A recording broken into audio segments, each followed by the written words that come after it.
Okay, my my camera, of course, is. I may have to start recording with my phone. Sadly, it's not as good as this camera. But anyways, so these are set up and drying. I'm going to set them off to the side. I'm actually going to work on another quick project, and that'll be another quick video. But you'll just see these all edited together in their own. So here they are. I'm going to set them off to the side to dry. It's probably going to take a little while. I wish I could talk a little bit more because it's only like a 30-second clip that I have to edit on. What you can do, I guess, is you can also brown up like leaves and stuff like that and put them on it with, or take these leaves and put them on with it, or make their own scatter train if you just want green foliage. The only thing I'm going to do that with really are these lavender. I want to make a few lavender fields because they look really fun, and just have them together and bunch them up in a few lavender fields. I'll do that in another video though. I gotta make some stuff to hold these. Anyways, I'm gonna set these off to the side to dry.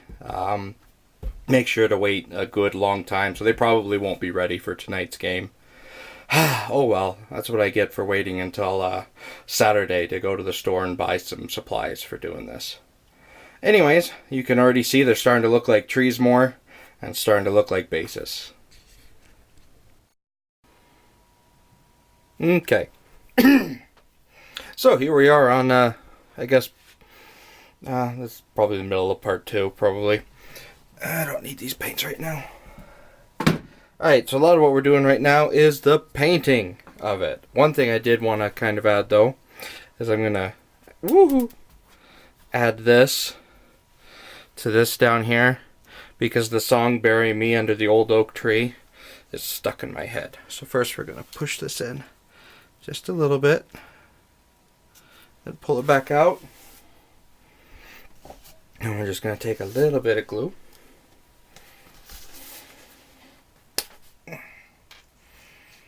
just a little bit of glue and lock. Just kind of, there we go.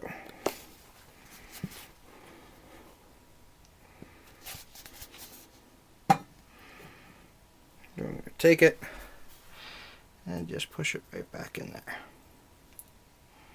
Okay, so that one will probably set off to the side to let dry for a little bit because I just glued something to its base. Aha! But we can work on the other ones while we wait. Let's go ahead and grab this one. Okay, so I've got a dark brown. Actually, that's big. Let's go ahead and use the big bottle since we're going to be using a lot. I got dark brown, cream coat by Delta, supersized 4 ounce, burnt umber, I guess is what it's called. Doesn't really look umbery to me, but it's brown. Yeah, doesn't look umbery at all. Oh, I'm a wee bit tired. Let's see. You'll be a good one.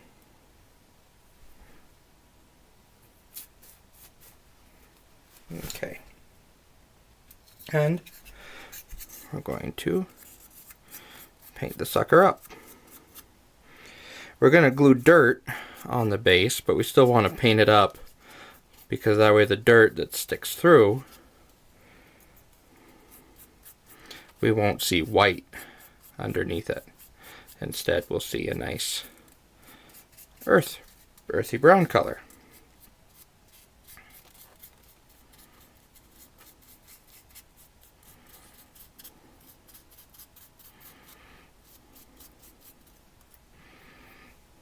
You can also use blacks or, any other colors that you want, as long as they'll cover up the white and won't stick out as much. Another thing we're also going to do is we're going to paint the tree itself, because trees aren't green. Well, their leaves are, but they themselves are not. So we're actually going to take the paint and come up.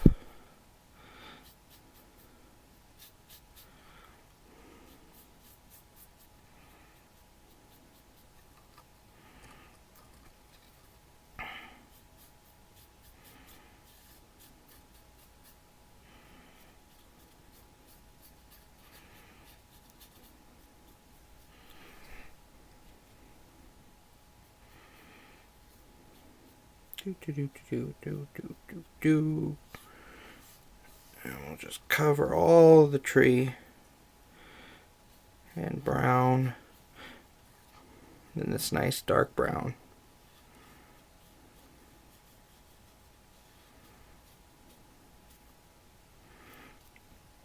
Some green will stick out, but that's okay. And then depending on how dead you want the tree, you can use a grayish brown, you can use, or you can layer it like what I'm probably going to do, and then just choose your colors differently depending on what tree you want to make.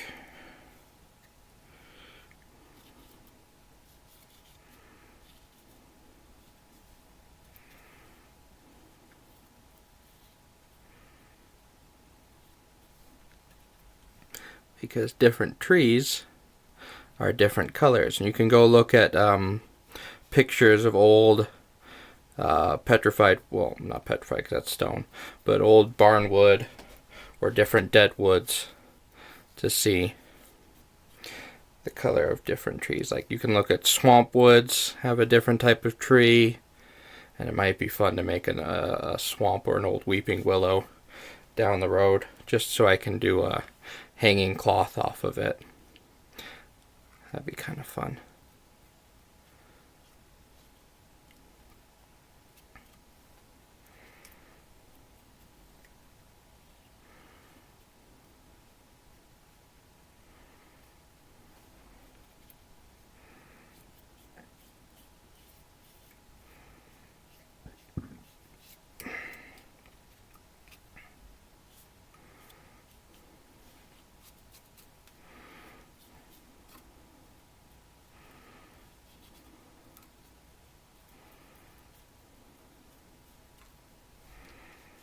Do do do, bury me under the old oak tree. Tell me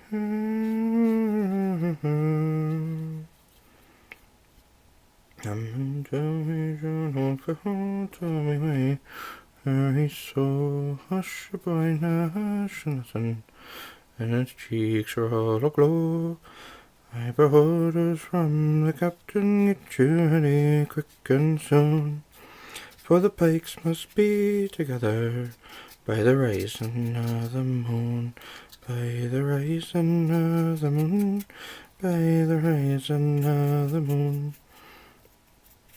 For the pikes must be together by the rising of the moon.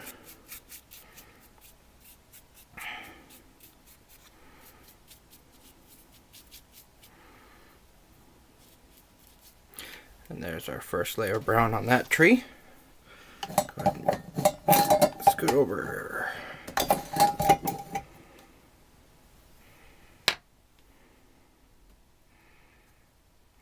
This is why I do want to make a painting rack. Stay. There you go. Probably need to put a weight on the bottom of that one. This one, I think it's got a big enough base that I won't have to worry about that.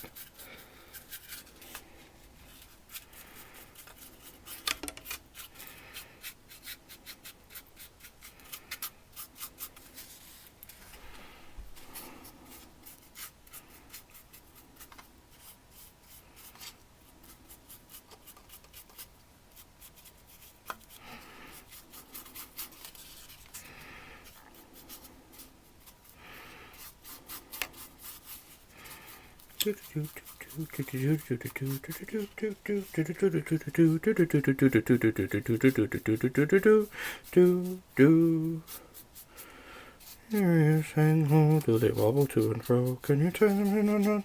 Tie them in a bow? Can you throw them over your shoulder like a soldier to your ears? Hang low.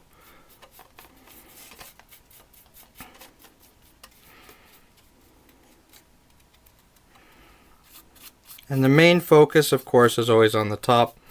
At least what you can see from the top, because, you know, that's what you're going to see.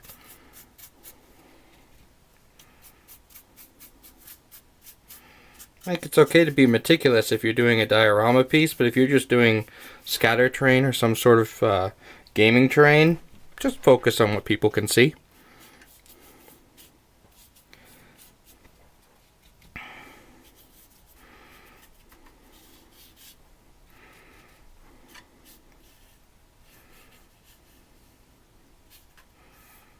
because I, like, one time I painted the gunner's portion of the tank beautifully. All the metal was perfectly aged. Like, it looked gorgeous. And then when I put the tank together, you couldn't even see that part. So I did a massive amount of work on something that'll never see the light of day again. And, yeah, that's when a lot of the times now I build a model before I paint it, because especially, unless it's a diorama piece, but then that's entirely different. But if I'm just doing a play model or something that's just going to sit on that's either part of terrain or is just going to sit on a gaming table and play it that way, I paint on what you can see while it's sitting down. Because there's no point in painting something that'll never get seen. At least not in my opinion. Like, yeah, I know that there's a beautiful, beautiful paint job underneath the turret of my Panzer IV, but nobody else does. And the only way I can prove it is by breaking open my Panzer IV and showing it off. Because after I put the tank commander in and glued her into place, you can't even see the inside of it anymore. Even looking through the bottom, it's hard to tell.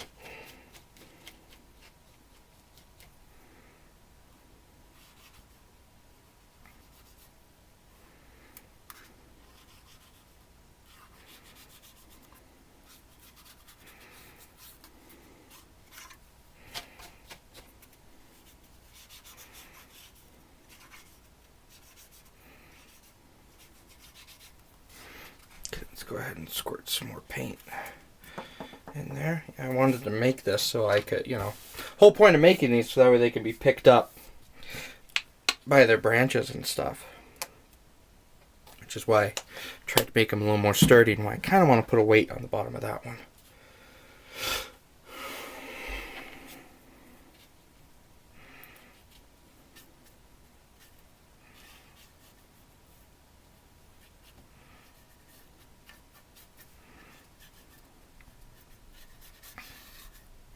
Because, yeah, these are 100% terrain pieces.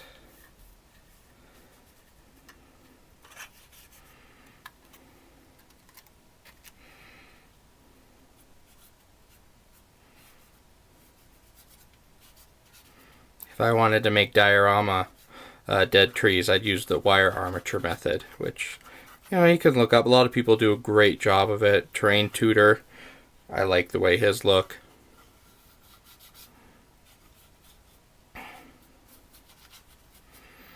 There's a couple of ways to do trees as well. I'm gonna try to play off of the one of the methods that DM Scotty, or from the DM's Craft, does his as well. He does a toilet tube kind of, and basically the really tall trees, so that way it gives the look that you're in the middle of a forest, like from the Lord of the Rings. Or from the Days of Antique, or Redwood Forest, basically massively huge. So one of the days, I think I'm going to mess with that one and see if I can't do a spin on them.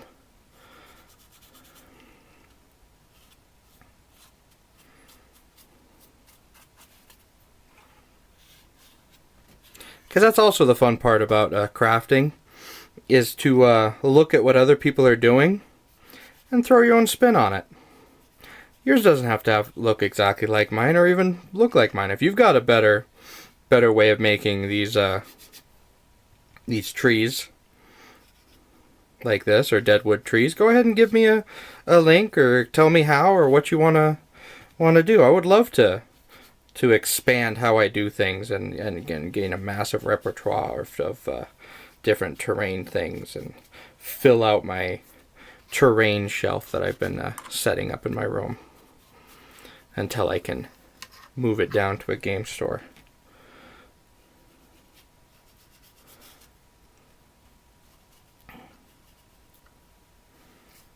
Right now I've been carrying them over to my friend's house because that's where we've been playing the Fallout RPG.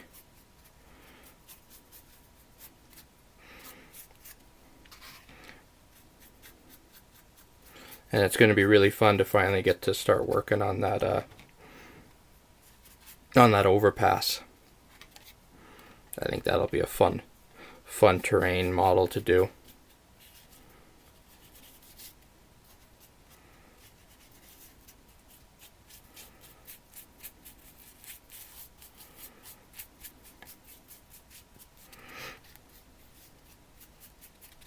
There we go. Now let's set that one aside to dry. We can cover a couple more places.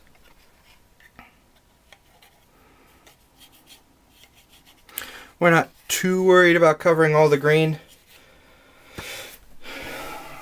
But we're going to do a pretty dang good job.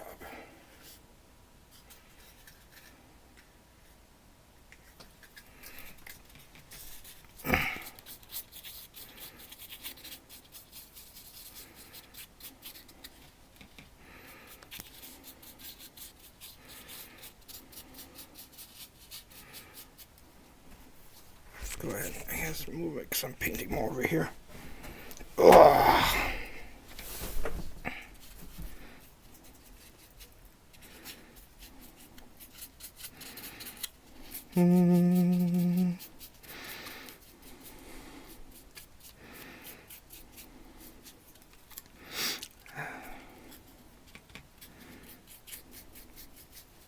It's little tiny details that'll usually get your models to pop as well.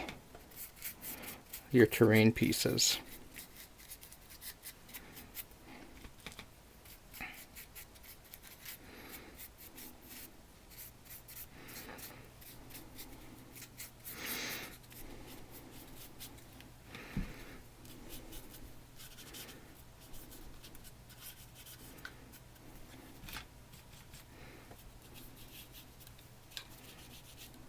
And then yeah, you could glue a lot of the stuff into place, but really this stuff is made to kind of not, is made to, you know, stick around a bit, and the paint will help it hold once the paint starts to dry.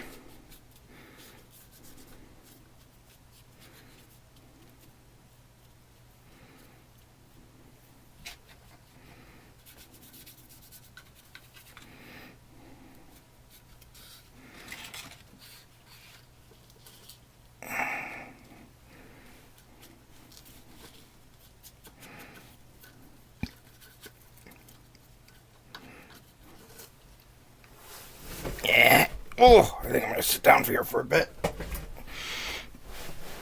Oh.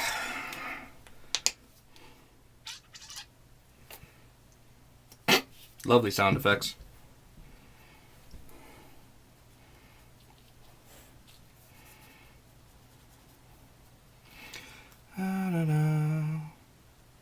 Also, if you guys, which I'm probably going to start saying this, I'll wait till the part 2 starts to happen, or part 3 or whatever. I don't even know what part I'm on. I just record and then I try to put all the pieces together once they're done. I find that's the best way to do it because I don't know how long it's going to take me to do something. And I can't figure out how to make my camera record more than 20-minute intervals. So I just let it work in 20-minute intervals. And I try to listen for it to, its change.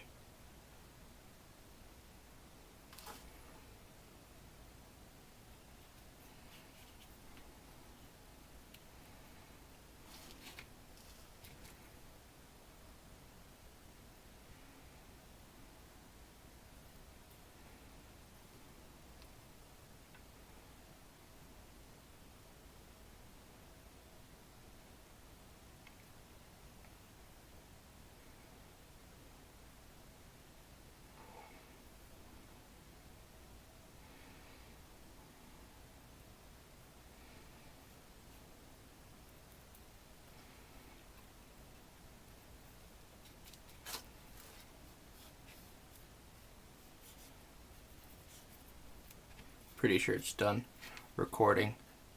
So I'm just going to finish painting this and then start it up again when it's done, or when I'm done with painting this one.